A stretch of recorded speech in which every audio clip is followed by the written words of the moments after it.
బతుకమ్మ పండగ సందర్భంగా తెలంగాణ ప్రభుత్వం మహిళలకు చీరలను పంపిణీ చేయనుంది. దీనిలో ప్రతి మహిళకు 2 చొప్పున 2 చీరలైతే ఇవ్వనున్నారు. అయితే గతంలో మాదిరిగా 200 చీరలు కాకుండా ఈసారి 800 చొప్పున దాదాపు 800 అంటే 2 చీరలు కలిపి 1600 విలువ చేసే చీరలను మహిళలకు అందించాలని ప్రభుత్వం అయితే ఆలోచిస్తుంది. బతుకమ్మ పండుగకు ముందుగానే తెలంగాణ ప్రభుత్వం మహిళలకు శుభవార్త అయితే అందించింది. రాష్ట్ర వ్యాప్తంగా ఇందిరా మహిళా శక్తి కింద అక్క చెల్లెళ్లకు మీ రేవంత్ అన్న కానుక పేరుతో చేనేత చీరల పంపిణీ చేపట్టనుంది. గతంలో ఒక్కొక్కరికి ఒక్కటే చీర ఇచ్చారు. అయితే ఈసారి 2 చీరలు అందించాలని ప్రభుత్వం అయితే నిర్ణయించింది. ఈసారి 200 చీర కాకుండా 800 రూపాయల చీర ఇవ్వాలని ప్రభుత్వం అయితే ఆలోచిస్తుంది.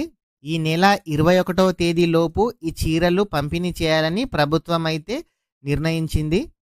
ఈసారైనా ఈ చీరల నాణ్యత బాగుంటుందా బాగుండదా మీరేమనుకుంటున్నారు కామెంట్ అయితే చేయండి. ప్రతి ఒక్కరు వీడియోని లైక్ చేసి మన ఛానల్ని సబ్స్క్రైబ్ చేయండి. Thank you friends.